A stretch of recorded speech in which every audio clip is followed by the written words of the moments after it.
अक्टूबर 2008 में सोनिया जी आई थी और यहां से ऐलान किया गया था कि सबको, शेड्यूल कास्ट को, बैकवर्ड क्लास को मुफ्त 100-100 गज के प्लॉट दिए जाएंगे।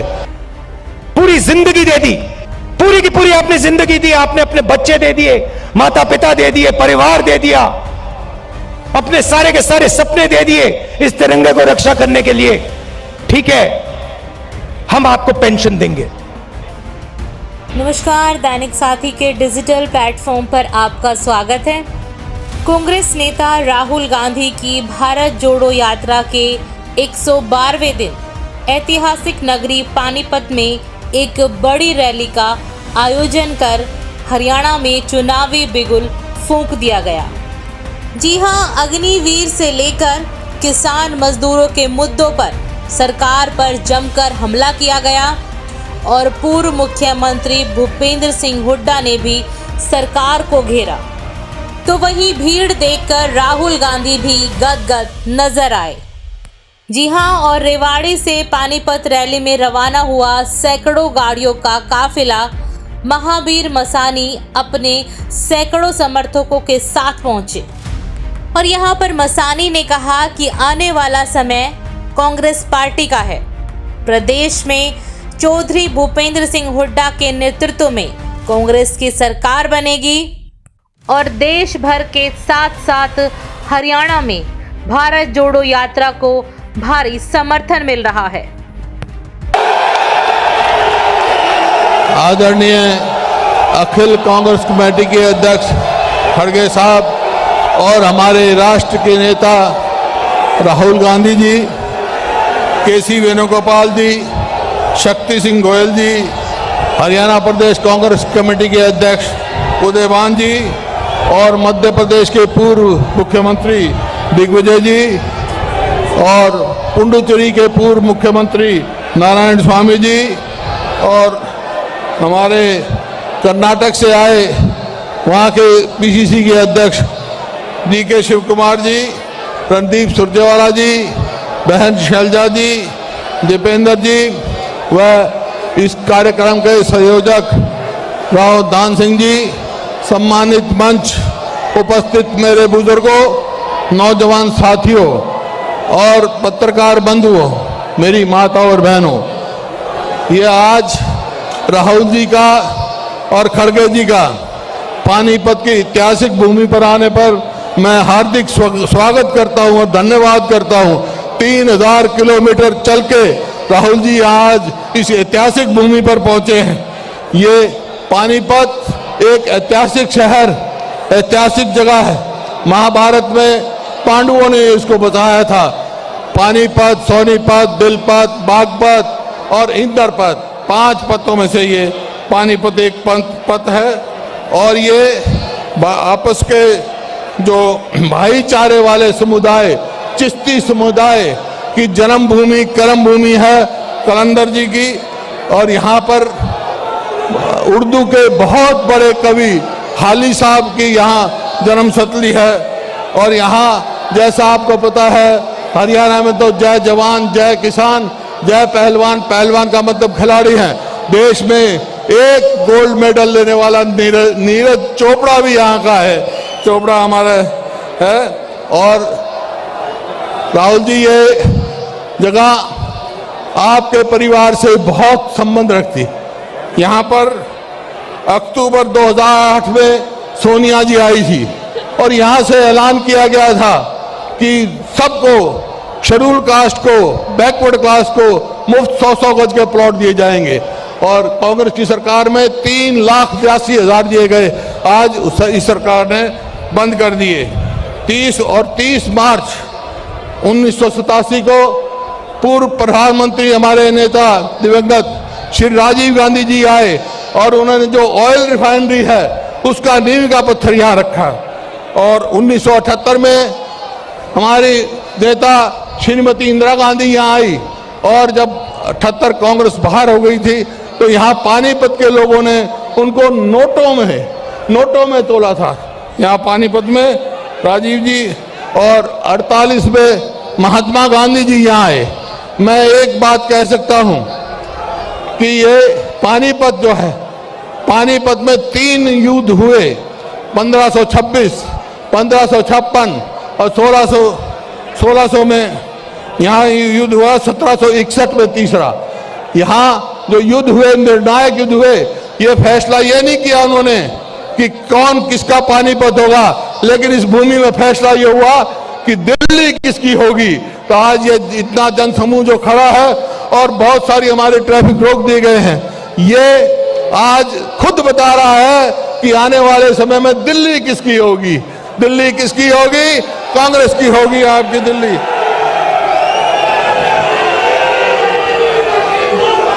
राहुल जी, आप इतनी दूर से चल के आए हैं, ये कोई आम यात्रा नहीं रह गई है, ये तो जन आंदोलन हो गया है, जन आंदोलन बन गया है और देशभक्ति का आंदोलन बन गया है।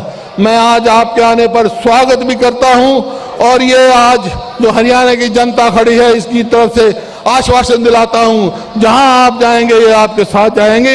इन शब्दों के साथ बहुत बहुत धन्यवाद। जय हिंद।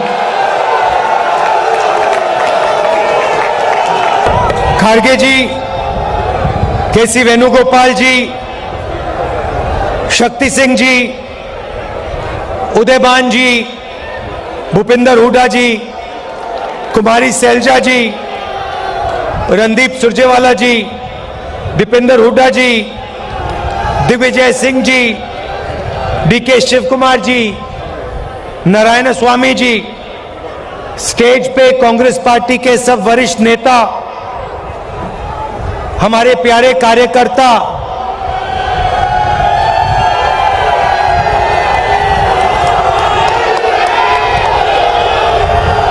मतलब दूसरा नाम आपका, प्यारे कार्यकर्ता का दूसरा नाम बब्बर शेर और शेरनिया, प्रेस के हमारे मित्रों,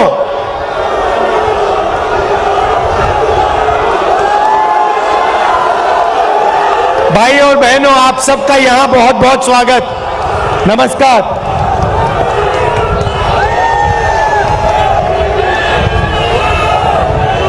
अब 112 दिन हो गए कि यात्रा कन्याकुमारी से शुरू हुई और आज यहां पानीपत में ऐतिहासिक हिस्टोरिकल जगह में आज हम यहां सुबह चले हैं। आपने इतना प्यार दिया, बहुत जबरदस्त स्वागत किया आपने, और आप हजारों लोग हमारे साथ चले, इसके लिए मैं आपको दिल से धन्यवाद करना चाहता हूं।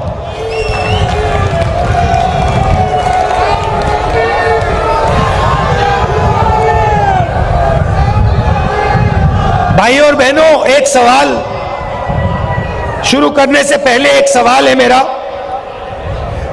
हिंदुस्तान की आबादी कितनी है? कितनी आबादी है? सुनाई नहीं दे रहा।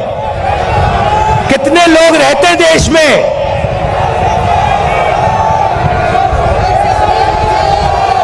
कितने?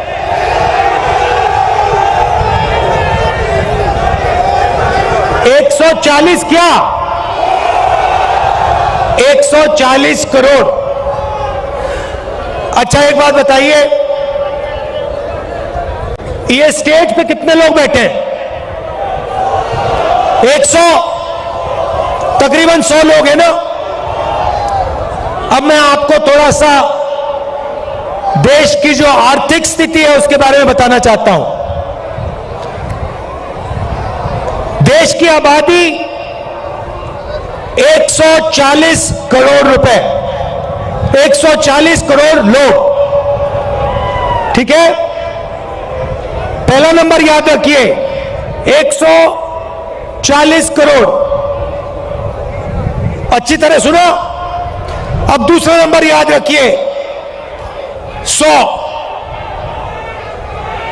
अब मजे की बात सुनिए, हिंदुस्तान में नहीं, शांत हो जाइए क्योंकि मैं गहरी बात बोल रहा हूं। देखिए, स्टेज पे 100 लोग, देश में 140 करोड़ लोग, आज के हिंदुस्तान में जितना धन आधे हिंदुस्तान के हाथ में है, उतना धन हिंदुस्तान के सबसे अमीर 100 लोगों के हाथ में है।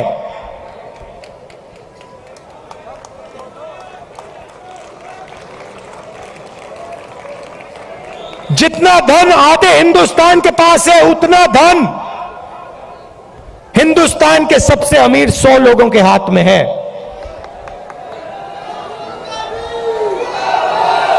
क्या यह आपको सही लगता है?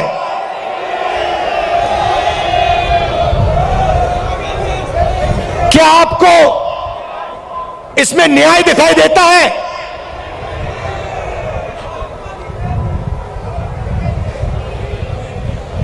दूसरा आंकड़ा देता हूं। हिंदुस्तान की अगर आप सारी की सारी कंपनियों का मुनाफा देखें, सारी की सारी कॉरपोरेट कंपनियों का मुनाफा देखें, तो 90% मुनाफा सिर्फ 20 कंपनियों के हाथ में है।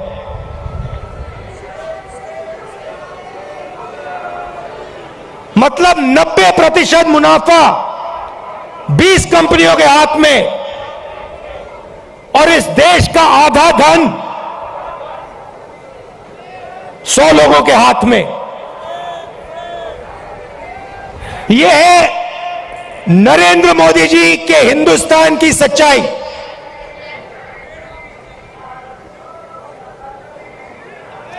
दो हिंदुस्तान बन गए हैं।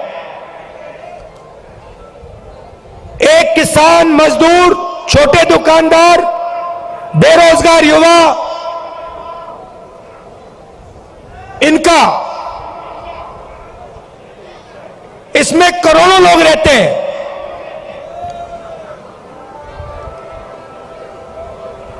और दूसरा हिंदुस्तान 200-300 लोगों का हिंदुस्तान, 200-300 लोगों के हिंदुस्तान के पास पूरा का पूरा धन,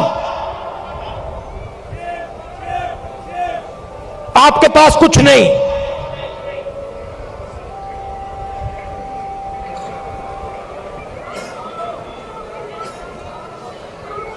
आपके पास ये पानीपत में जो हवा है, जिसमें आप सांस नहीं ले सकते, वो है आपके पास।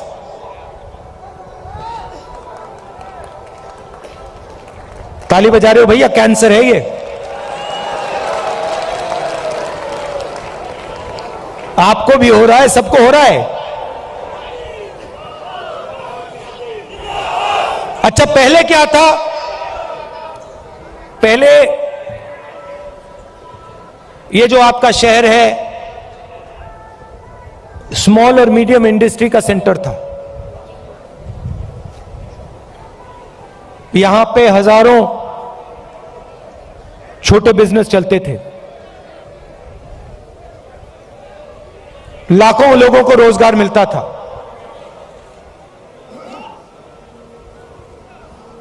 और फिर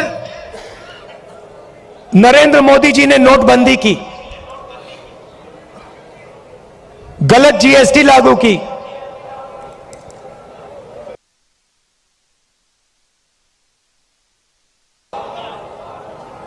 मुझसे बेहतर ये दो पॉलिसियां नहीं थी, नोटबंदी और जीएसटी पॉलिसियां नहीं, छोटे स्मॉल और मीडियम बिजनेस वालों को खत्म करने के हथियार। और ये सिर्फ पानीपत में नहीं हुआ, हरियाणा में नहीं हुआ, यह पूरे देश में इन दो हथियारों ने जो देश को रोजगार देते थे, स्मॉल और मीडियम बिजनेस जो चलाते थे, इन दो हथियारों ने उनकी रीढ़ की हड्डी तोड़ दी, उनको खत्म कर दिया। और आज 21वीं सदी में हरियाणा बेरोजगारी का चैंपियन है। आपने सबको पीछे छोड़ दिया बेरोजगारी में। कितना भैया? 38%।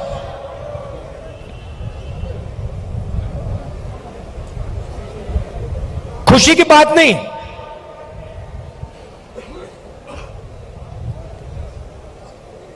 हरियाणा का जो युवा है, युवा शक्ति है, सारी की सारी जाया हो रही है।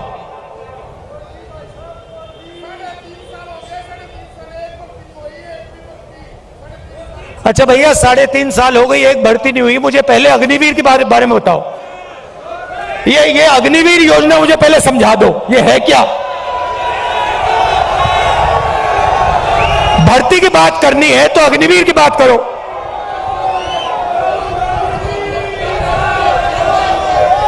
ये कहते हैं, पहले कहते हैं हम देशभक्त हैं,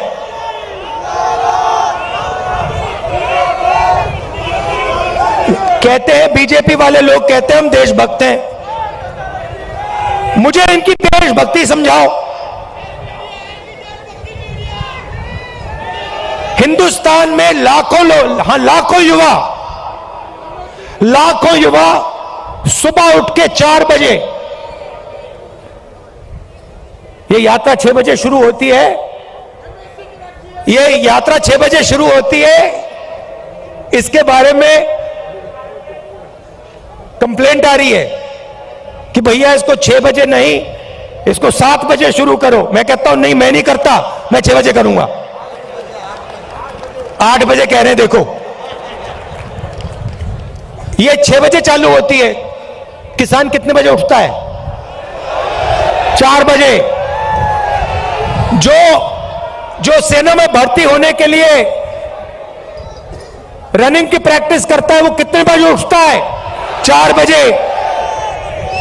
और ऐसे लाखों युवा सपना देखते हैं, लाखों युवा सपना देखते हैं। किस चीज का सपना? तिरंगे की रक्षा करने का सपना। और लाखों में से वो 4 बजे उठ के दौड़ते हैं। हर स्टेट में सुबह सुबह अगर आप जगो, आप इनको देख सकते हो। कभी उनको रोको, उनसे पूछो भाई क्या कर रहे हो? वो ये नहीं कहेंगे कि हम सेना में जाने की तैयारी कर रहे हैं।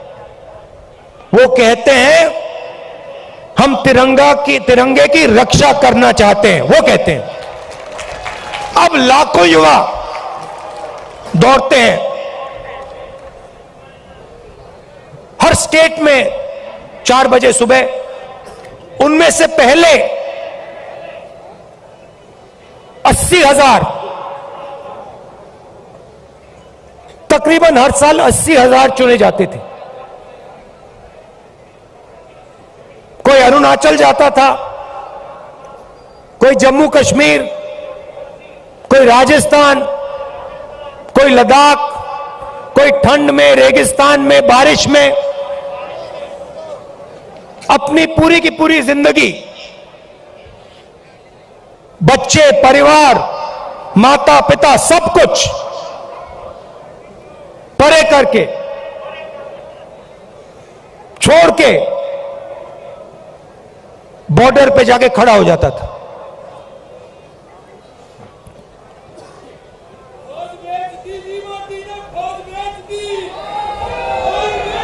नहीं, सुनो, बात सुनो। वो बॉर्डर पे खड़े होते थे, वहां पे तूफान आ जाए, बर्फ गिर जाए, गोली लग जाए, बम फट जाए, कुछ नहीं।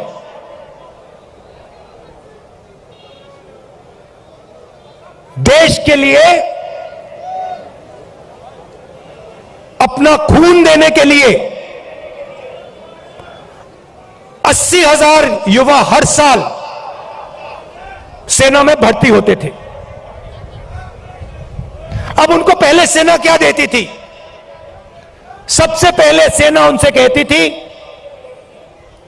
देखो एक दिन ऐसा आ सकता है जब आपको हिंदुस्तान के लिए लड़ना पड़ेगा, शायद आपको शहीद होना पड़ेगा, मगर हम आपको एक बात की गारंटी देंगे कि दुनिया में सबसे बेहतर ट्रेनिंग हिंदुस्तान की सेना को, वायुसेना को, नेवी को हम देंगे।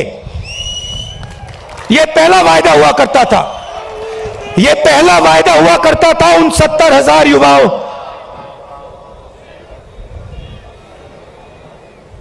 आर्मी कहती थी, हिंदुस्तान की सरकार कहती थी, तुम्हें हम बिना ट्रेनिंग दुश्मन के सामने कभी नहीं खड़ा होने देंगे, क्योंकि हम तुमसे प्यार करते हैं, हम तुम्हारा आदर करते हैं, हम तुम्हारे खून की रक्षा करना चाहते हैं। बिना ट्रेनिंग हम आपको कभी नहीं भेजेंगे, मर जाएंगे मगर नहीं भेजेंगे। पहला वायदा। दूसरा वायदा, 15 साल आपको सर्विस मिलेगी। 15 साल आपको सर्विस मिलेगी। अगर आपको इतनी सी भी चोट लगी, इतनी सी चोट लगी उंगली पे, हम आपकी रक्षा करेंगे। जो भी आपको चाहिए हम आपको दे देंगे। यह था दूसरा वायदा। तीसरा वायदा, आपने इस देश के लिए अपना पूरी जिंदगी दे दी, पूरी की पूरी आपने जिंदगी दी। आपने अपने बच्चे दे दिए, माता पिता दे दिए, परिवार दे दिया, अपने सारे के सारे सपने दे दिए इस तिरंगे को रक्षा करने के लिए। ठीक है, हम आपको पेंशन देंगे। और जब आप गांव में वापस जाओगे, जब आप गांव में वापस जाओगे, तो हम आपको एक्स सर्विसमैन का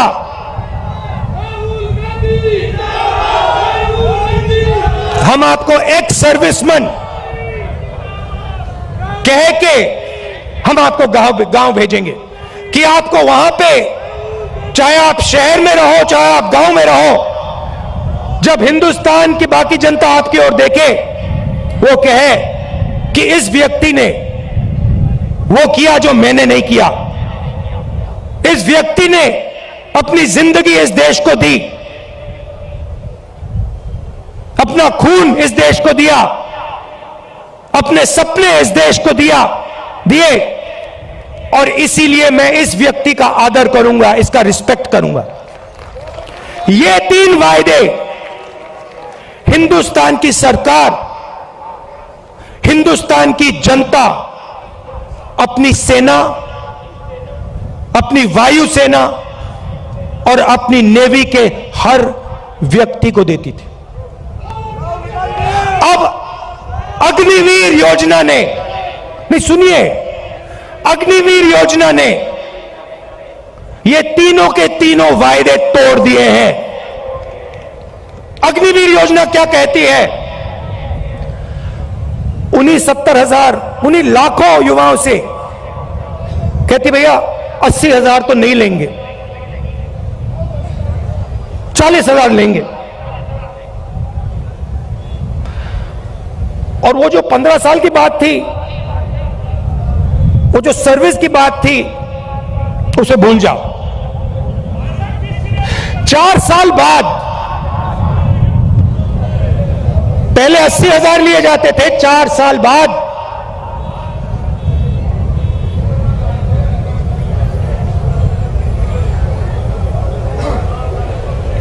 4 साल बाद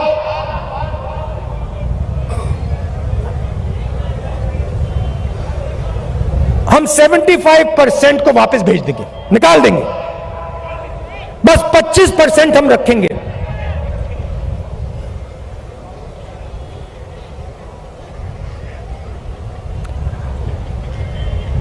%25 को हम रखेंगे, बाकी को हम छोड़ देंगे। आप लोग जाइए,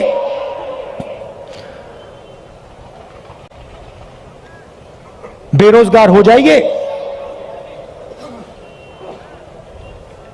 अच्छा, जो पहले हम ट्रेनिंग देते थे,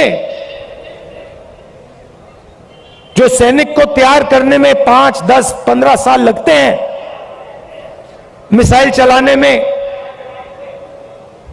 रॉकेट चलाने में, हथियार को ठीक से चलाने में जो टाइम लगता है उसको भूल जाइए। सिर्फ 6 महीने की ट्रेनिंग की जरूरत है। 4 साल बाद घर वापसी। तो ये वायदे नरेंद्र मोदी जी ने और बीजेपी ने तोड़े हैं। जब मैं ये बात उठाता हूं तो कहते हैं मैं सेना के विरोध बात कर रहा हूं। मैंने बोला था, प्रेस के मित्र हैं, ये भी उनकी बात करते हैं कि देखो भैया,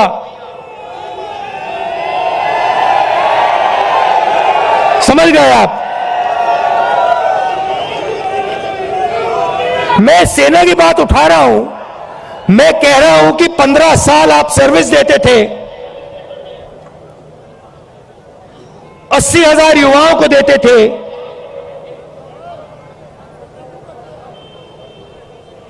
पेंशन देते थे, अब नहीं दोगे।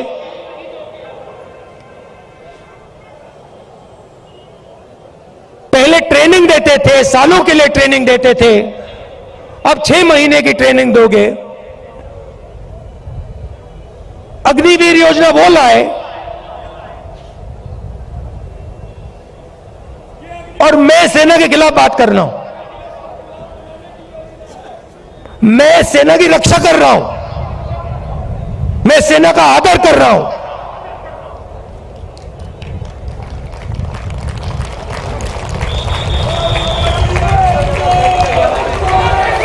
और भाइयों और बहनों, एक और बात, जब वो युवा सड़क पे दौड़ते हैं, लाखों दौड़े,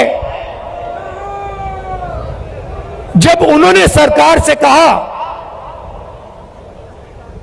जब उन्होंने कहा सरकार से कि भैया ये अग्निवीर योजना हमें अच्छी नहीं लगी,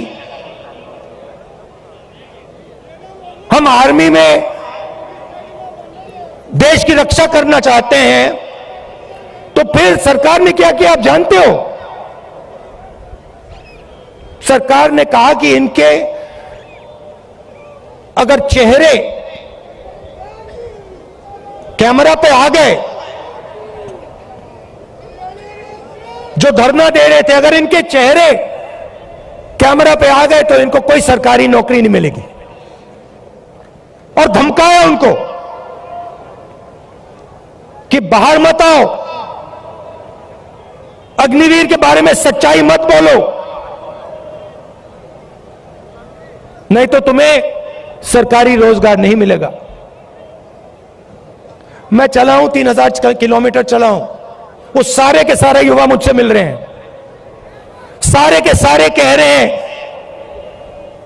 कि हमारा सपना तोड़ दिया, हमारा भविष्य बर्बाद कर दिया। छुपाई नहीं जा सकती बात। हरियाणा 10%, सेना को 10% हरियाणा लोग देते हैं, आप देते हो। हरियाणा का हर युवा जानता है, अग्निवीर का मतलब हर युवा जानता है, हर सैनिक जानता है।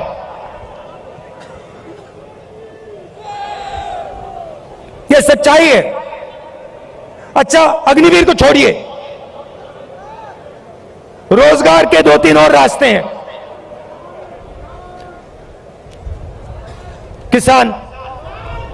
किसान के लिए अग्निवीर योजना, वो 3 काले कानून थे। जो सेना के लिए अग्निवीर है, वो किसानों के 3 कानून थे, सारे के सारे किसान खड़े हो गए। काले कानूनों के खिलाफ खड़े हुए, आप सब खड़े हुए, हम खड़े हुए, याद है आपको?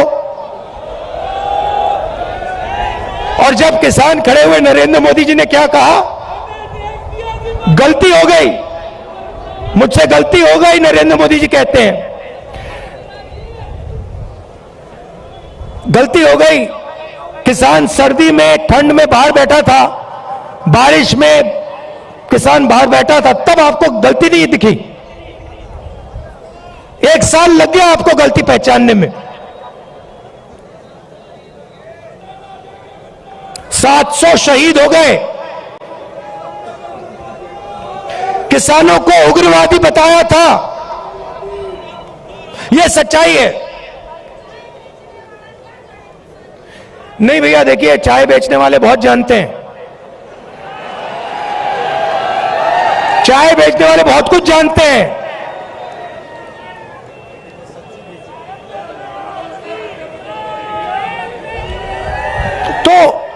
तो देखिए, फिर कहते हैं, बीजेपी वाले लोग कहते हैं, मैं आपको बताता हूं, देखिए, बीजेपी वाले लोग कहते हैं कि देखिए, ये जो यात्रा है इसका क्या फायदा है? ये यात्रा कन्याकुमारी से कश्मीर क्यों चला जा रहा है?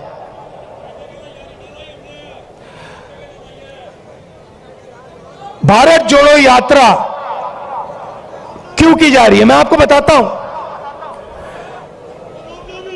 क्योंकि इन्होंने पूरे देश में डर और नफरत फैलाने का काम किया है।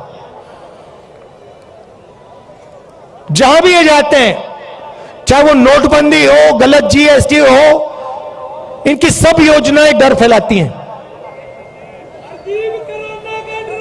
डर फैलाते हैं और फिर उस डर को नफरत में बदल देते हैं। तो सबसे पहले भारत जोड़ो यात्रा ने इस नफरत के खिलाफ, डर के खिलाफ एक दूसरा रास्ता दिखाया है। इस यात्रा में कोई नफरत नहीं है, आपको नहीं दिखेगी, ढूंढ लो। यहां पे सब हिंदुस्तानी चल रहे हैं, हिंदू, मुस्लिम, सिख, ईसाई, सब, हर जात के लोग, हर धर्म के लोग, हर भाषा बोलने वाले लोग एक साथ चल रहे हैं, प्यार से चल रहे हैं, मोहब्बत से चल रहे हैं। कोई गलत बात नहीं बोल रहा है। कोई गिरता है तो कोई सवाल नहीं पूछता, भैया तुम्हारा धर्म क्या है, तुम्हारी जात क्या है, ना, एकदम उठा देते हैं, मदद करते हैं। सारे रास्ते में, हर स्टेट में जब हमारे लोगों को चोट लगती है, कोई ना कोई उनकी मदद करता है। आम जनता खाना देती है, पानी देती है, मदद करती है। ऐसा हिंदुस्तान हमें चाहिए। मैंने बोला, उन्होंने पूछा क्या कर रहे हो? आपके नफरत के बाजार में मोहब्बत की दुकान खोल रहा हूं।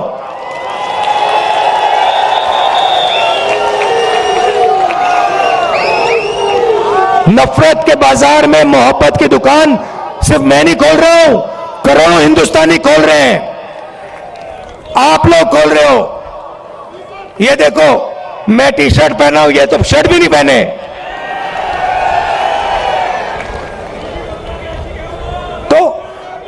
तो इस यात्रा ने नफरत को मिटाने का काम किया है।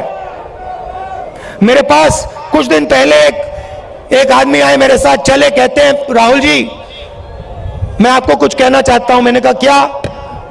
कहता है मेरे भाई के साथ मेरी लड़ाई थी, सालों उससे मैंने बात नहीं की, आपकी यात्रा आई, मैंने कहा क्यों ना मैं अपने भाई से बात करूं।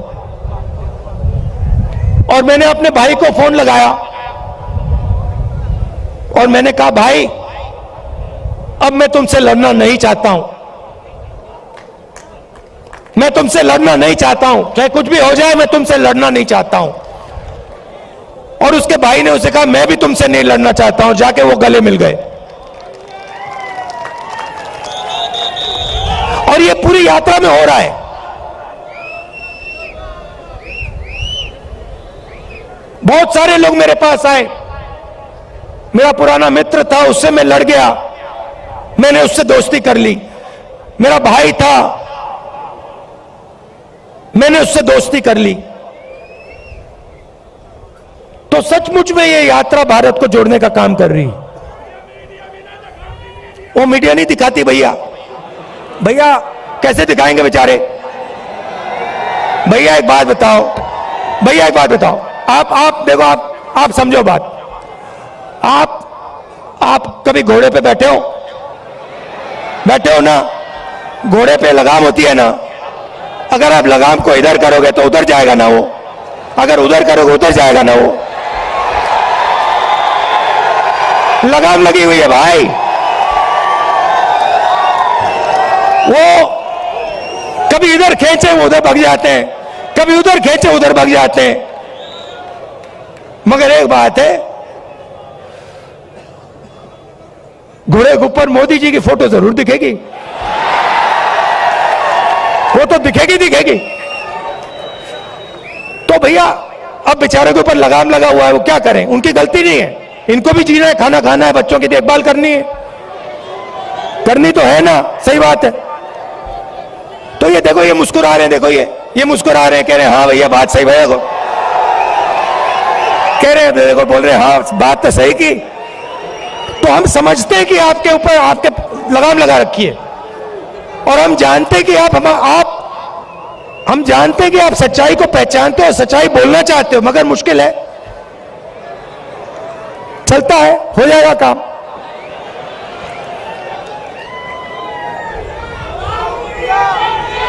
तो दूसरी बात, भारत जोड़ो यात्रा का दो और लक्ष्य हैं।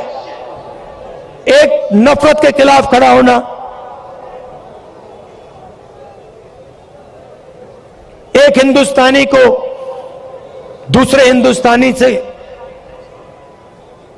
जोड़ने का काम, मोहब्बत फैलाने का काम, यह यात्रा का लक्ष्य है। दूसरा लक्ष्य, जो देश में बेरोजगारी फैल रही है उसके खिलाफ खड़ा होने का है। और आखिरी बात, जो महंगाई है, जो आप सबको लगती है, चुभती है। पहले 400 रुपए का सिलेंडर होता था, आज 1100। पहले 60 रुपए का पेट्रोल, आज 100 रुपए का पेट्रोल। तो उसके खिलाफ खड़े होने की यात्रा है। और अंत में, जो हिंदुस्तान की आर्थिक स्थिति है, जो मैंने पहले बात बोली,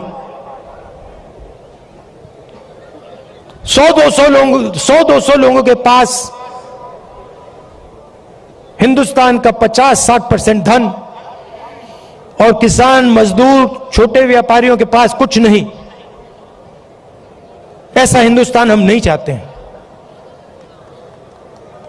इसमें सबकी इज्जत होनी चाहिए, भाईचारा होना चाहिए, मोहब्बत होनी चाहिए। मिलकर यह देश आगे जा सकता है, किसी का भी मुकाबला कर सकता है, किसी भी देश का मुकाबला कर सकता है। तो यह हमारा लक्ष्य था, और आपने इतना समर्थन दिया, इतना प्यार दिया, इतना प्यार दिया, इसके लिए मैं आप सबको धन्यवाद कहना चाहता हूं। आखिरी बात, एक मैंने सोचा, अभी बोल रहा था तो मैंने सोचा, देखिए आप सबके पास भाई बहन रिश्तेदार हैंगे ना,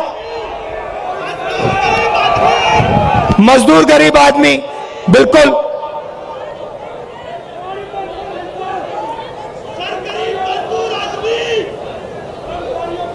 उस गरीब मजदूर आदमी के बारे में,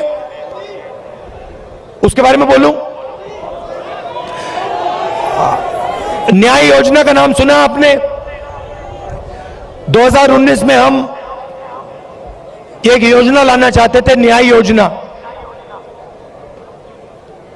हर गरीब व्यक्ति के बैंक अकाउंट में 72,000 रुपए साल के सीधा बैंक अकाउंट में, गरीब मजदूरों के बैंक अकाउंट में, गरीब किसानों के बैंक अकाउंट में, सबके बैंक अकाउंट में। तो अगर हमारी सरकार आएगी तो हम ये योजना लाएंगे। हाँ, तो आप सबका दिल से धन्यवाद करना चाहता हूं। और देखिए, जैसे वो व्यक्ति मेरे पास आया था, उसने कहा था मुझे कि मैंने अपने भाई से फिर से रिश्ता बना दिया। आपके भाई हैं, कभी कभी लड़ाई हो जाती है, रिश्तेदारों से लड़ाई हो जाती है, दोस्तों से लड़ाई हो जाती है। आप जाके उनको फोन कीजिए, उनसे कहिए आप भी हिंदुस्तानी हो, मैं भी हिंदुस्तानी हूं, आप मेरे भाई हो, मैं आपसे लड़ना नहीं चाहता हूं, लड़ाई बंद कीजिए। बहुत बहुत धन्यवाद। जय हिंद।